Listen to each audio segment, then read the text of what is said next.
Detroit, the automotive capital of the world.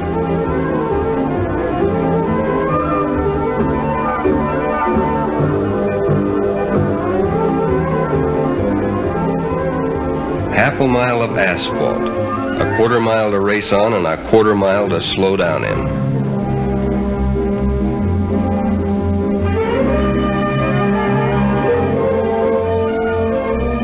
Thousands of people, but with one idea, one dream, to build a hot rod that is swifter than any other hot rod in its class. The test of one car against another to determine the lowest elapsed time. That's drag racing, and this is the king of all drag races, the Nationals. So, here we are. 500 horsepower ready to push me down that quarter of a mile in less than 10 seconds. You don't drive, you aim. You aim and try to keep it straight. It's like threading a needle at a quarter of a mile, but it's really living. So let's see how it all began. I guess everybody has his Shangri-La. For us, it's drag racing. I say us because it takes a team to build and race a top contender. The happy hours of a man's life are spent creating something. Some people paint, others write, some design a rocket to the moon. But for us, it's trying to build a machine that'll cover a quarter of a mile quicker than anything else on four wheels.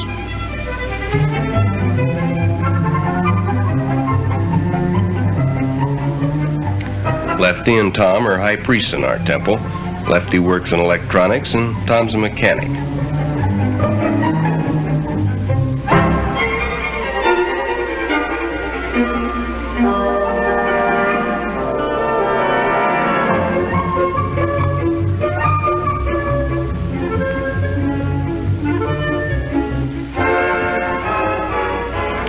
And there's the High Llama, Jim Nelson. He's the engineer. In real life, he's manager of a speed shop in Oceanside. Tom and Jim are brothers. There I am with the jacket supervising the job. You gotta keep an eye on these boys or someday you'll mash down on the throttle and head right into outer space. Takes a lot of doing to make a record run. These cars are more highly bred than a racehorse. In fact, this is probably the most specialized type of machinery in the automotive world.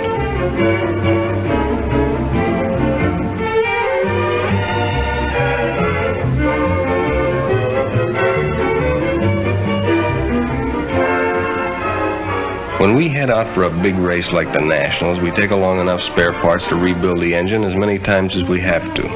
Reliability is almost as important as speed. It takes a combination of both to win. In fact, I've known it to happen where the fastest car isn't necessarily the winner.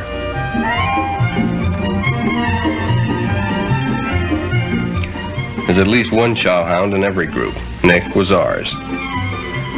Nick and Mike had farther to come than we did, so we set up a rendezvous. Safer to travel by caravan, it's more fun too.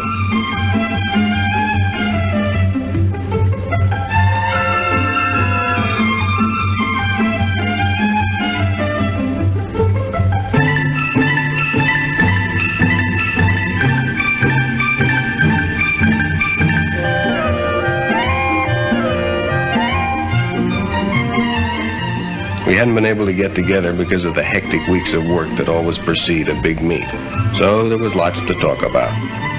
New ideas, things that worked and things that didn't work.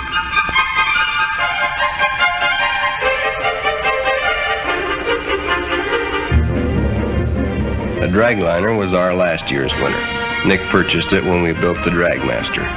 Mike and Nick were running it this year.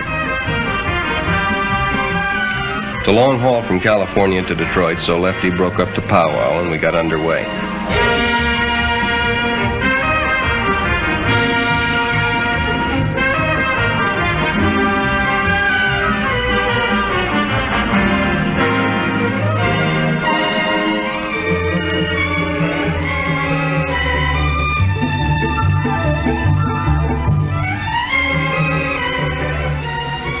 You hear a lot about the beauty of the Southwest, but unless you drive east, you never really get a good look at it.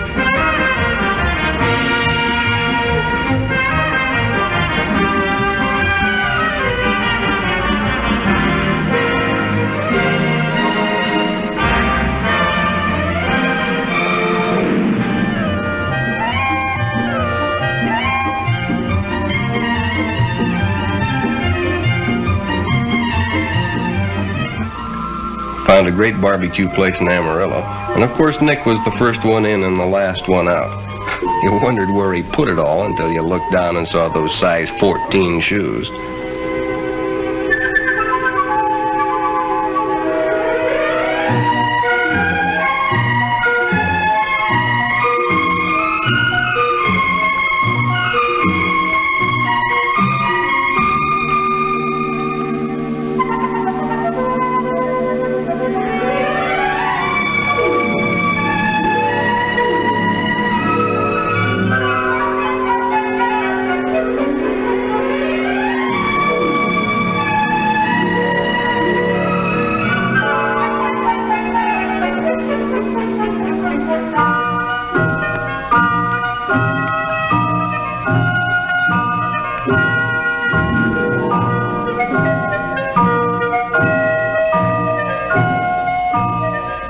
It's always good to see old friends again, and we joined the Parkers in Oklahoma to catch a meet before pushing on.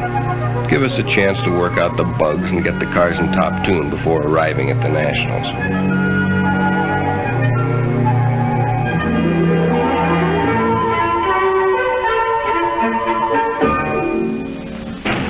Oklahoma had a regional meet. That's a Texas job burning up the track. My competition got off to a swirly start, which put me in the next round. There's Jamie Parker and his C Gasser. And there goes his brother Phil and his A Gasser, affectionately called Grandma. And here comes Nick in the dragliner, a little on the late side.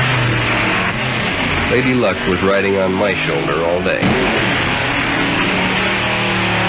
There's the Allison against the twin Chevy. You can't see it for the smoke, but the Chevy won. And so did we. Jamie got first in his class, and we won a savings bond for top elimination.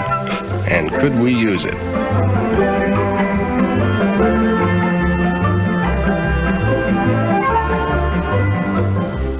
All work and no play could make drag racing a very dull sport. So after a hot day at the track, it's always pool time.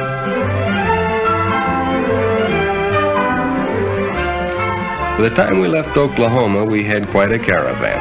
2 cars, a pickup, a rig, and 5 hot rods.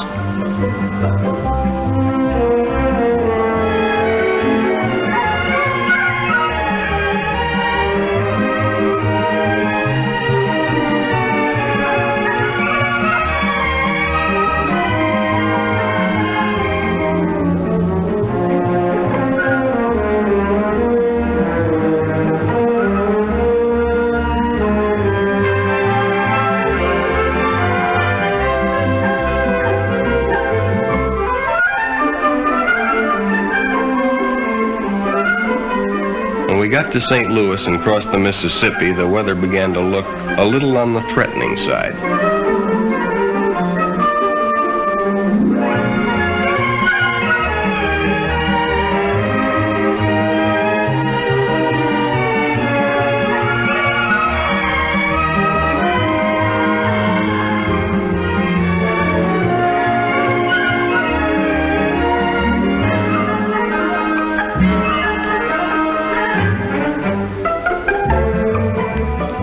And in Illinois, the storm broke. From there to Detroit, it was solid.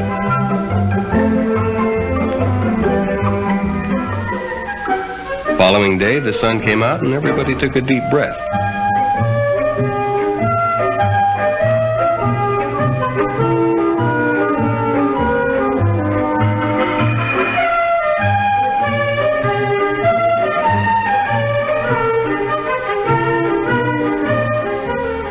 Even so, we almost lost the whole day unpacking everything and getting it dried out.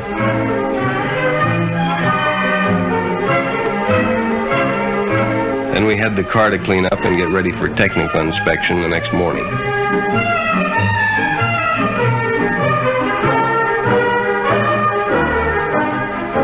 All cars must pass a thorough technical inspection by representatives of the National Hot Rod Association. The association's rules have been responsible for setting and keeping the high standards of safety so typical of modern hot rodding.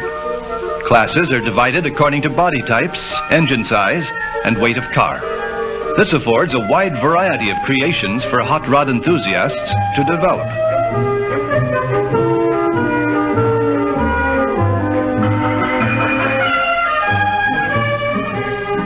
The check chart system is used, and each contestant's car must pass all requirements before he is allowed on the drag strip.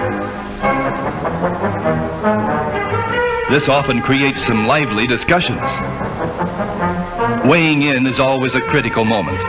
Rules call for 30% front, 70% rear weight ratio. A few pounds light on the front end can disqualify a car, and a few pounds too few can throw it into a higher class.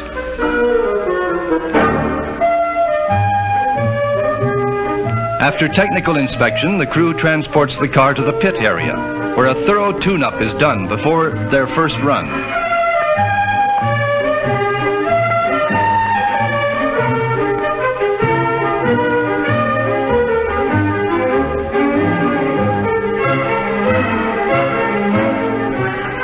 Barbara Livingston, a charming secretary of NHRA, is on hand to greet old friends and give newcomers a helping hand. Once satisfied, the crew wheels the car through the staging area, and an amateur photographer gets her chance before the car gets to the starting line.